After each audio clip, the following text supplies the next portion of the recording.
Hello guys, welcome back to channel. So இந்த வீடியோவில் எதை பற்றி பார்க்க போகிறோம் அப்படின்னா நம்ம பைக் இப்போ வார்ம் அப் ஆகிட்டு இருக்கு. ஸோ அதே சமயம் பார்த்தீங்கன்னா இந்த சேனலுக்கு நீங்கள் புதுசாக இருந்தீங்கன்னா சப்ஸ்கிரைப் பண்ணிக்கோங்க, பக்கத்தில் பெல் ஐக்கன் கிளிக் பண்ணுங்க. சொல்லிட்டு என்னோட சேனலில் புதுசாக வீடியோ அப்டேட் பண்ண அப்படின்னா அது நோட்டிஃபை ஆகும், அண்ட் ஹெல்ப்ஃபுல்லாக இருக்கும், ஃபன்ஃபுல்லாக இருக்கும் நம்புறேங்க. ஸோ வாங்க இப்போ வீடியோக்குள்ளே போகலாம்.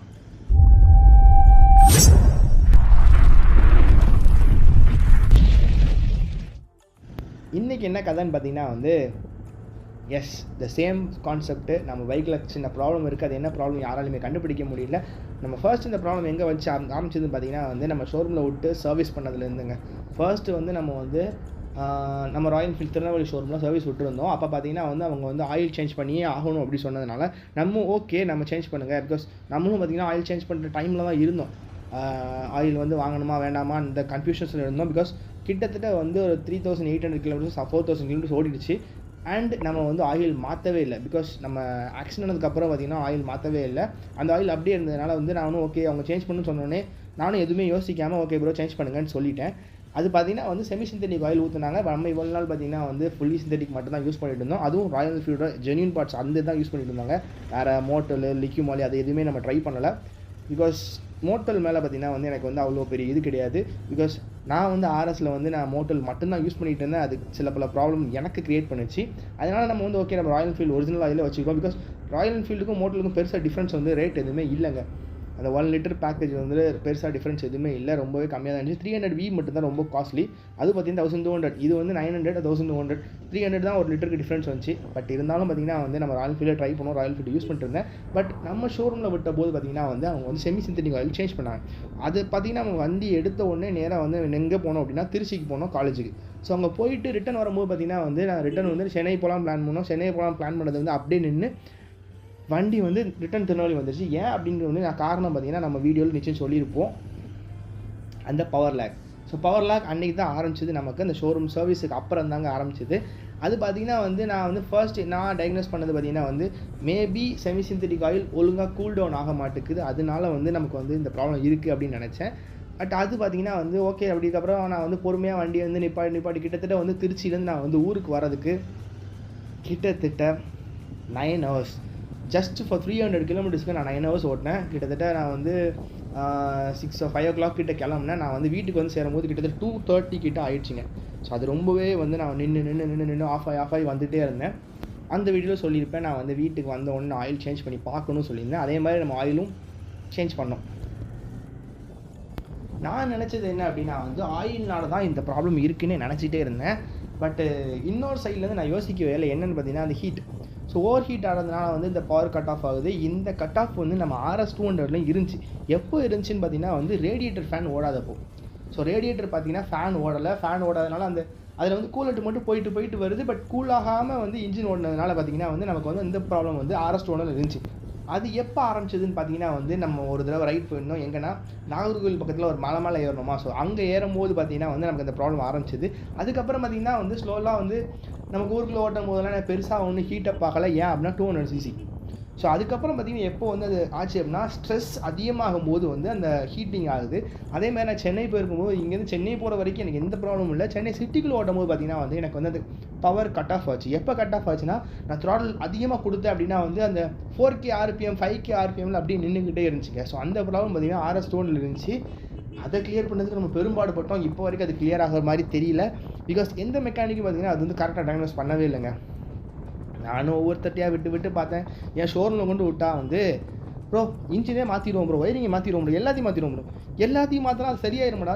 ப்ராப்ளம் டயக்னோஸ் பண்ணி அதை மட்டும் சேஞ்ச் பண்ணாலே போதும், நமக்கு வண்டி ஒழுங்காயிரும். பட் அதை பண்ணுறதுக்கு யாருக்குமே ரெடி இல்லை. எல்லாருமே பார்த்திங்கன்னா எல்லாத்தையும் சேஞ்ச் பண்ணு, எல்லாமே மாற்றி அதிலே தாங்க இருந்தாங்க. பட் இந்த வண்டியில் பார்த்தீங்கன்னா நான் டயக்னோஸ் பண்ணது எந்த ப்ராப்ளமும் நம்ம பிரச்சனை பண்ணலை. பட் RS 200 நிறைய ப்ராப்ளம் நம்ம பண்ணியிருந்தோம். ஏன் அப்படின்னா இந்த ஒயரிங்கில் நிறைய கை வச்சுருந்தோம். அதனால் மேபி இருக்கலாம்னு நினச்சிக்கிட்டு இருந்தேன். பட் இந்த வண்டியில் பார்த்திங்கன்னா நம்ம எதுவுமே கை வைக்கல. ஸோ பிராண்ட் நியூவோ அப்படியே எப்படி ஸ்டாக்காக இருந்துச்சோ அப்படியே தான் இப்போ வரைக்கும் மெயின்டைன் பண்ணிக்கிட்டு இருக்கோம். என்ன ஹெட்லைட்டை மட்டும்தான் மாற்றிருந்தோம். பட் ஹெட்லைட்டும் பார்த்திங்கன்னா ப்ளக் அண்ட் ப்ளேவாக தான் இருந்துச்சு. ஸோ பட் அதனால் நான் என்ன யோசிச்சிருந்தேன்னா இந்த இன்ஜின் ஆயிலாக தான் இருக்கணும்னு சொல்லி நான் இன்ஜின் ஆயிலையும் சேஞ்ச் பண்ணியிருந்தேன். சேஞ்ச் பண்ணதுக்கப்புறம் பார்த்திங்கன்னா ஊருக்குள்ளே ஒழுங்காக தான் ஓடிட்டு வச்சாங்க. பெருசாக எந்த டிஃப்ரென்ஸுமே இல்லை, நார்மலாக இருந்துச்சு. நான் ஹீட்டான டிராஃபிக்குள்ளே நான் போகவே இல்லை. இந்த வண்டி எடுத்து நான் டிராஃபிக்குள்ளே போகல. மேக்ஸிமம் ஹைவே யூசேஜ் தான். மேக்ஸிமம் பார்த்திங்கன்னா நான் காஃபி குடிக்கிறது தான் போவேன். அதனால் வந்து அதுக்கு மட்டும் தான் அந்த வண்டி எடுத்துகிட்டு இருந்தேன். அதுக்கப்புறம் பார்த்தீங்கன்னா ராயல் என்ஃபீல்டு வந்து ரைடு ஆர்கனைஸ் பண்ணியிருந்தாங்க. அந்த ஆர்கனைஸ் பண்ண ரைடு பார்த்தீங்கன்னா சிறுமலைக்கு போகணும் 1 ரைட். ஸோ அப்போ போயிருக்கும்போது பார்த்தீங்கன்னா வந்து இங்கேருந்து ஹைவே நான் போகும்போது எனக்கு எந்த பிரச்சனையுமே சுத்தமாக இல்லை. அந்த எந்த இடத்துல நான் ஸ்லோ டவுன் பண்ணி அந்த கியர் சேஞ்ச் பண்ணி அப்படியே த்ராட்டில் ரெஸ்பான்ஸ், அதாவது இந்த ஸ்ட்ரெஸ்ஸு கொடுத்தனோ அப்போ வந்து எனக்கு வந்து அந்த ப்ராப்ளம் ஸ்டார்ட் ஆச்சு. கரெக்டாக பார்த்தீங்கன்னா மதுரைக்கு அப்புறம், அந்த மதுரையில் வந்து நான் ஃபுல் அண்ட் ஃபுல் வெயில் நின்றுச்சு. அப்போ வந்து இன்ஜின் பயங்கர ஹீட் ஆச்சு. ஏன்னா ஃபுல் அண்ட் ஃபுல் குரோமாகவே இருக்கா. ஸோ குரோம் இருக்கும்போது பார்த்தீங்கன்னா அதிகமாக ஹீட் வந்து ஜென்ரேட் ஆகிட்டே இருக்குது.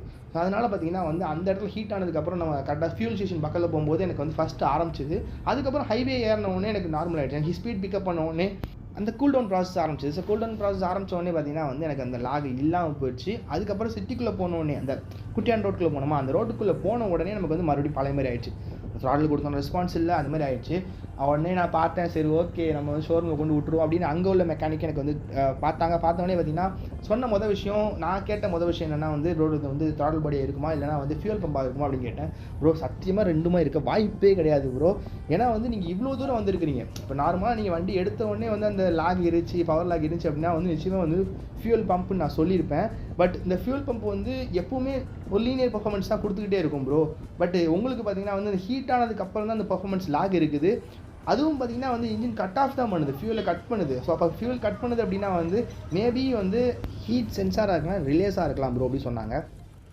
நான் ஷோரூமில் விட்டோடனே விஷயம் நான் சொன்னது பார்த்தீங்கன்னா வந்து பவர் லேக் இருக்குது ப்ரோ அப்படின்னு சொன்னோடனே அவங்க வந்து இல்லை ப்ரோ பவர் லேக்னோடனே டக்குன்னு வந்து அவங்க வந்து ரைடர்ஸ் எல்லாமே வந்து ஃபியூல் பம்ப் மேலே தான் இருக்குது. ஸோ அந்த ஃபியூல் பம்ப் இருக்காது ப்ரோ. ஏன் அப்படி சொல்கிறேன் அப்படின்னா வந்து நான் வந்து ஸ்டார்ட் பண்ணும்போது வண்டி நல்லா தான் இருக்குது. கோல்ட் ஸ்டார்ட்டில் வண்டி நல்லா மூவ் ஆகுது ப்ரோ. பிகாஸ் ஃபியூல் பம்ப் போயிருச்சு அப்படின்னா அந்த கோல்ட் ஸ்டார்ட்டில் தான் நமக்கு வந்து ப்ராப்ளம்ஸ் நிறைய வரும்.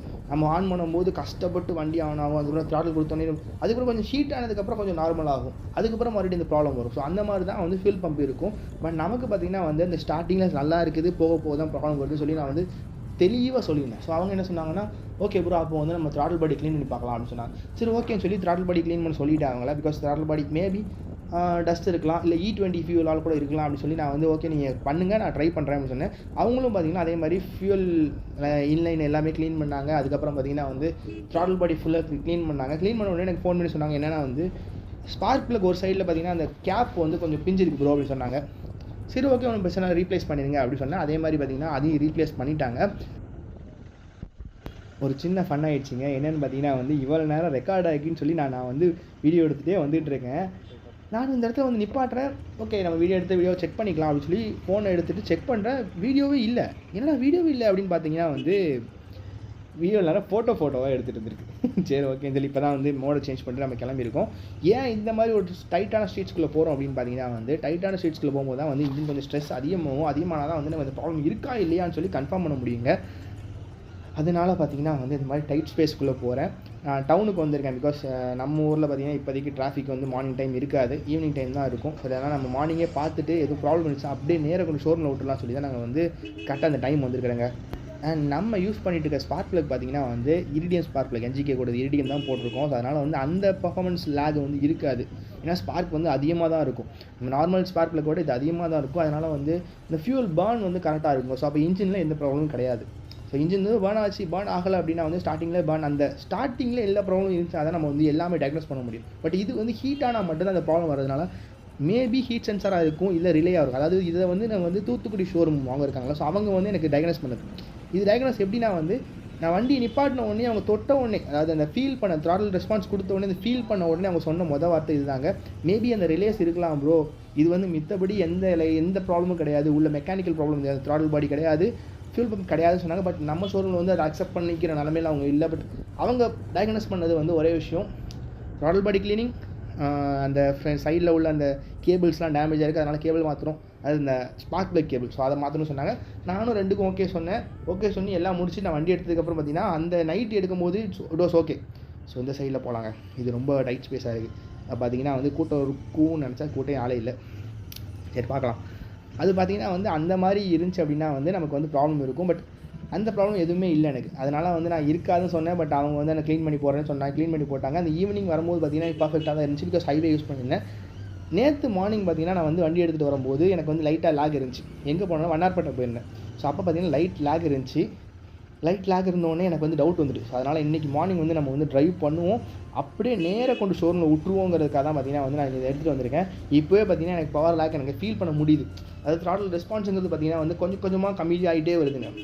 த்ராட்டில் கொடுத்தோம்னா சட்டுன்னு இழுக்கும். நம்ம வண்டி 650 பொறுத்த வரைக்கும், நம்ம 650 பொறுத்த வரைக்கும் அந்த 50 பவர் இருக்குது. ஸோ அதனால் பார்த்தீங்கன்னா த்ராட்டில் கொடுத்தோடனே அப்படி பறக்கும் வண்டி. அந்த இது வந்து இப்போ வந்து கொஞ்சம் கம்மியாக இருக்குது. ஸ்டார்டிங்கில் எடுத்தோடனே நல்லா இருந்துச்சு, இப்போ கொஞ்சம் போக போக போக போக கம்மியாகிட்டே போகுதுங்க. இது என்ன ஆகுன்னு பார்த்தீங்கன்னா வந்து ஒரு ஸ்பீடில் வந்து ஒரு கியரில் போகணும். ஸோ அந்த கியருக்கு வந்து அந்த ஸ்பீடு இல்லை அப்படின்னா வந்து நம்ம வண்டி என்ன ஆகும் பார்த்தீங்கன்னா த்ராட்டில் கொடுத்தோம் அப்படின்னா அந்த டார்க் மூலமாக அப்படியே இழுத்துட்டு போகும். பட் நமக்கு என்ன ஆகுதுன்னு பார்த்தீங்கன்னா அது முக்குது, முடியல. ஃபியூல் கொடுக்க முடியாமல் முக்குனா எப்படி இருக்குமோ அந்த மாதிரி முக்குதுங்க.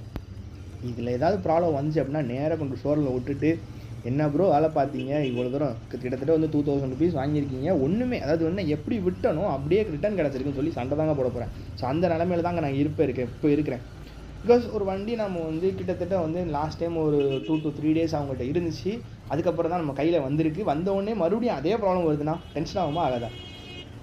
ஓகே, அப்படியே ரைட்டில் திரும்புவோம், இல்லை வேண்டாம் நேராக போகலாங்க. ஸோ நேராக போயிட்டு அப்படி சுற்றி வரலாம். அப்போ தான் இன்னும் கொஞ்சம் வந்து ஹீட்டப் ஆகும் வண்டி. எனக்கு இப்போவே பார்த்தீங்கன்னா அந்த லேக் பாருங்கள், அந்த லேக் ஆகிடுச்சு பாருங்கள். இப்போ தெரியுதா உங்களுக்கு? அந்த லேக் வந்து இருந்துகிட்டே இருக்குது. இப்போ த்ராட்டில் கொடுத்தேன் அப்படின்னா வந்து கிளச்சை பிடிச்சிட்டு த்ராட்டில் கொடுத்தேன் அப்படின்னா வந்து எனக்கு வந்து நார்மலாக இருக்குது, அந்த பவர் வந்து ஒழுங்காக கிடைக்குது. கிளச்சை எப்போ விடணும் அப்போ தான் அந்த ப்ராப்ளம் ஆரம்பிக்கும் பாருங்கள். ஃபுல்லாகவே பார்த்திங்கன்னா வந்து இப்போ வந்து எனக்கு வந்து அந்த பவர் லாஸ் ஆக ஆரம்பிச்சிருச்சு. இந்த பவர் லாஸ் பார்த்திங்கன்னா வந்து நார்மலாக இருக்குது. இதுக்கப்புறம் என்ன ஆகுன்னு பார்த்தீங்கன்னா வந்து த்ராட்டில் கொடுக்குறேன் அப்படின்னா வந்து வண்டி முக்க ஆரம்பிச்சிடும். ஸோ முக்கிட்டே இருக்கும், ஆனால் வண்டி போகவே போகாது. அதுக்கு திடீர்னாலும் புஷ்ஷுன்னு எடுத்துகிட்டு போயிடும். ஸோ அந்த மாதிரி தான் இருக்குது. எனக்கு ஒரு டவுட் இப்போ புதுசாக வந்திருக்கு. என்னென்னு பார்த்தீங்கன்னா ஃபியூல் ஃபில்டராக இருக்குமோங்கிற டவுட் இருக்குது. ஏன் அப்படின்னா வந்து அந்த ஹீட் ஆகும்போது பார்த்தீங்கன்னா நிச்சயமாக வந்து ஃபியூல் ஃபில்டரில் ஒரு ஏர் பபிள்ஸ் நிச்சயம் ஃபார்ம் ஆகும். ஏன் அப்படின்னா வந்து இன்ஜினுக்கு நேராக மேலே தான் ஏர் பபிள்ஸ், அதாவது வந்து ஃபியூல் ஃபில்டர் இருக்குது. ஸோ அப்போ என்ன ஆகும்னு பார்த்தீங்கன்னா வந்து இருக்கலாம். எனக்கு வந்து இப்போ ஒரு புதுசாக தோணுது என்ன, ஃபியூல் ஃபில்டரில் வந்து ஒரு ஏர் பபிள்ஸ் ஃபார்ம் ஆகுது அப்படின்னா வந்து அது வந்து ஃபியூல் ஃப்ளோ லைட்டாக கொஞ்சம் அஃபெக்ட் பண்ணுறதுக்கு வாய்ப்பு இருக்குது. ஏன் அப்படின்னா வந்து நம்ம இந்த டேங்கை பெயிண்ட் பண்ணதுலேருந்து ஃபியூல் ஃபில்டர் மாற்றலை. அண்ட் பிகாஸ் நம்ம வந்து ஃபியூல் ஃபில்டர் ஆர்டர் பண்ணியிருந்தோம், அது வரவே இல்லை நமக்கு. வந்துச்சா என்னையான்னு சொல்லி எனக்கு டவுட்டாக இருந்துச்சு. அதனால் வந்து நான் வந்து கேட்டேன். அவங்க வந்து வந்துட்டு ப்ரோ நீ வாங்க வரலாம் அப்படின்ட்டாங்க. சரி ஓகே நான் மறந்துட்டேன் அப்படின்னு சொல்லிட்டு தான் நான் வந்து இந்த ஃபியூல் ஃபில்டர் நம்ம மாற்றவே இல்லை. நம்ம லாஸ்ட் டைம் டேங்க் க்ளீன் பண்ணும்போது பார்த்தீங்கன்னா வந்து அந்த ஃபியூல் ஃபில்டர் மாற்றிருந்தோம் அப்படின்னா வந்து மேபி அந்த ஃபியூல் ஃபில்டரில் வந்து பெயிண்ட்டு டஸ்ட்ஸ் எதுவும் அடைச்சிருந்தா கூட வந்து அந்த ஹீட்டப் ஆகும்போது பபுள் ஃபார்ம் ஆகும். பபுள் ஃபார்ம் ஆகும்போது வந்து அந்த துகள்கள் மேபி அதை அடைக்கலாமோன்னு எனக்கு ஒரு ஃபீல் இருக்குது. ஸோ அதுவாக இருக்கலாம். இல்லைனா மேக்ஸிமம் எனக்கு வந்து இப்போ வந்து மேக்ஸிமம் அந்த தூத்துக்குடி ஷோரூம் சொன்னாங்களோ, ஸோ அவங்க சொன்னது தான் பார்த்தீங்கன்னா வந்து எனக்கு வந்து மைண்டுக்குள்ளே ஓடிக்கிட்டே இருக்குது. என்னென்னா it's temperature sensor or relays. So ரிலேயில் ஏதாவது வந்து ரொம்ப ஹீட்டப் ஆனால் வந்து அந்த பவர் கொடுக்க முடியாமல் இருக்கும் ப்ரோ. ஸோ பவர் கொடுக்க முடியலன்னா வந்து அந்த இடத்துல ஃபெயிலியர் ஆகுது வாய்ப்பு இருக்குது ப்ரோ அப்படின்னு சொன்னாங்க. அதனால வந்து அது மேபி இருக்கலாம் சொல்லி தோணிக்கிட்டு இருக்குங்க. ஸோ இப்போ ஃப்ரீயாக இருக்குது. இப்போ ஏறினா ஆனால் உங்களுக்கு என்னடா திரவம் பண்ணேன், எனக்கு வந்து இருக்கிற மாதிரி வந்துட்டு போகிறீங்க. சரி ஓகேங்க, இப்போ த்ரால் கொடுத்தாலே தெரிஞ்சிடும். இப்போ பாருங்கள் அந்த ஃபீல் இருக்கா? ஸோ இப்போ பாருங்கள் தள்ளவே தெரியும் அந்த அடைக்கிறது. த்ரால் கொடுக்கும்போது குக்கு அப்படி போதா. ஸோ அந்த போகிறது தான் பார்த்தீங்கன்னா ஃபியூல் கட் ஆஃப் ஆகுது. ஸோ ஃபியூல் கட் ஆஃப் ஆகிறது பார்த்தீங்கன்னா நமக்கு நல்லா இப்போ ஃபீல் ஆகுது. இப்படியே நேராக கொண்டு ஷோரூமில் விட்டு என்ன ப்ரோ அப்படின்னு சொல்லி கேட்க போகிறாங்க நான் நிச்சயம். ஏன்னா வந்து அவங்க டெஸ்ட் ட்ரைவ் பண்ணாங்களா இல்லைனா வந்து சும்மா க்ளீன் பண்ணி அப்படியே கையில் கொடுத்துட்டாங்களான்னு தெரில. பிகாஸ் நான் சொல்லிட்டு தான் வந்திருந்தேன் எனக்கு இந்த ப்ராப்ளம் இருக்குது ப்ரோ, டெஸ்ட் ட்ரைவ் பண்ணி நல்லாவே கொடுத்துருந்தேன். அவங்க எல்லாமே பர்ஃபெக்டாக இருக்குது ப்ரோ அப்படின்னு சொல்லி கையில் கொடுத்தாங்க. மறுபடியும் இதாங்க எரிச்சல். நம்ம வந்து பார்த்தீங்கன்னா தெரியும் எவ்வளோ த்ரால் கொடுத்தாலும் போகாது நமக்கு. சரி நேராக கொண்டு போய் கொடுத்துட்டு இப்படியே கொடுத்து டெஸ்ட் ட்ரைவ் பண்ணுங்கள் ப்ரோ, டெஸ்ட் ட்ரைவ் பண்ணி பாருங்கள், யூ வில் கெட் அன் ஐடியான்னு சொல்ல போகிறேன். ஏன்னா வந்து அவங்களுக்கு மேபி அவங்க ஓட்டலாம். ஸோ ஓட்டி இருந்தாங்கன்னா தெரிஞ்சுக்கலாம். இது அவங்களையும் சொல்ல முடியாது. ஏன்னா வந்து அவங்க ஓட்டி பார்த்துருந்தாங்கன்னா மேபி தெரிஞ்சிருக்கலாம். பட் அவங்க ஹீட் ஆகிற அளவுக்கு ஓட்டியிருக்க மாட்டாங்க. மேக்ஸிமம் என்ன அந்த ஹைவேல சருன்னு போயிட்டு வந்திருப்பாங்க. ஸோ அதில் வந்து நிச்சயம் ஹீட் ஆகுது. நமக்கு சிட்டிக்குள்ளே வந்தால் தான் அந்த ஹீட்டிங் எதனால் வருதுன்னு சொல்லி அவங்களுக்கு தெரியணும். பட் நம்ம இப்போ சிட்டிக்குள்ளே ஓட்டிருக்கோமா, இதை அப்படியே கொஞ்சம் ஷோரூமில் விட்டு ஓட்டி பாருங்கன்னா நிச்சயம் அவங்களுக்கு ஓட்டி பார்க்கும்போது தெரியும் அந்த ஃபீல். இதுக்கப்புறம் மேபி அவங்க வந்து கிளியர் பண்ணி தரலாங்க. ஸோ அதனால் நேராக ஷோரூம் தான் போய்கிட்டு இருக்கோம். இந்த ரோடு நிச்சயம் எம்டியாக தாங்க இருக்கும். இப்போ ட்ராவல் பண்ணி காட்டுற பாருங்க.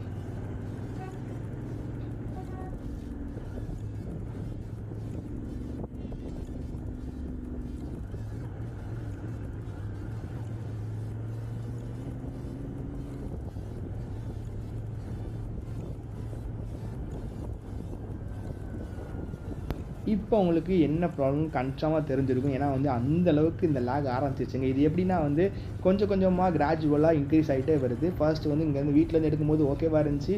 அப்புறம் ஜங்ஷன் தாண்டினோடனே கொஞ்சம் மோசமாச்சு. டவுன் போயிட்டு அந்த தெருக்குள்ளே போனோமா, ஸோ ஒரு ஸ்ட்ரீட்ஸ்குள்ளே போனோம். ஸ்ட்ரீட்ஸ்குள்ளே போனோடனே இன்னும் வேர்ஸ் ஆச்சு. இப்போ ரிட்டர்ன் வரும்போது பார்த்திங்கன்னா வந்து ரொம்ப வேர்ஸ் ஆகிடுச்சு. இதுக்கப்புறமும் இருக்குது. எனக்கு என்னமோ அந்த வண்டியை ஓட்டும் போது என்ன ஃபீல் ஆகுதுன்னா, அந்த பழைய இண்டிகா ஓட்டுவாங்க, ஸோ அந்த ஃபீல் வருது. ஏன்டா அப்படின்னு கேட்டிங்கன்னா வந்து அந்த வண்டியில் நான் வந்து 2-3 தடவை போயிருக்கேன். அப்போ என்ன ஹீட் ஆகும், வண்டி ஆஃப் பண்ணி போடுவாங்க. ஒரு அரை மணி நேரம் கழிச்சு வண்டி ஆன் பண்ணுவாங்க, கிளம்புவாங்க. ஸோ ஆஃப் பண்ணி போடுவாங்க, கிளம்புவாங்க. அதே மாதிரி தான் நம்ம வண்டி இப்போ நிலமை இருக்குது. இதான் நான் இண்டிகா கார்டாக ஓட்டிக்கிட்டு இருக்கேன் அப்படிங்கிற நிலமை தான் இருக்குது. ஸோ ஆக்சுவலி நம்ம ஷோரூம் பக்கத்தில் வந்தாச்சு. இப்போ நேராக உள்ளே போயிட்டு அவங்கள்ட்ட வந்து டெஸ்ட் ட்ரைவ் பண்ண சொல்லுவாங்க. ஓட்டி பார்த்தா தான் அவங்களுக்கு வந்து ஒரு ஐடியா கிடைக்கும், இந்த பிரச்சனை தான் இருக்குன்னு சொல்லி.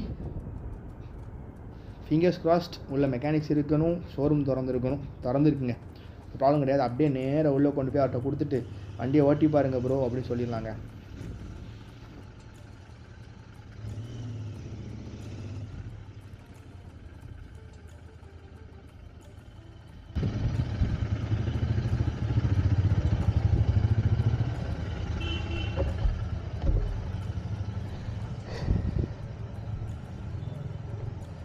ப்ரோ ஓட்டி மட்டும் பார்க்க சொல்லலாமா யாராவது உடனே? ஆமாம் ஆமாம் உடனே ஓட்டி பார்க்க சொல்லலாமா? அவருக்கு வரல, நாங்கள் கொஞ்சம் கூட தான் வருவார். இப்போ யாராவது ஓட்டி பார்க்கலாம், அது போட்டு பார்த்தீங்கன்னா உங்களுக்கு கிளாரிட்டி கிடைக்கும். அதனால தான் சொல்கிறேன். என்ன ஓட்டும் போது என்ன ஆகுது? அடைக்குது. சரி, ஒரு 2 நிமிஷம் நினச்சின்னா கூல் டவுன் ஆயிடும். அதனால தான் சொல்கிறேன். சரி பார்த்து வரேன். டைம் ஆகுமா? வரேன்.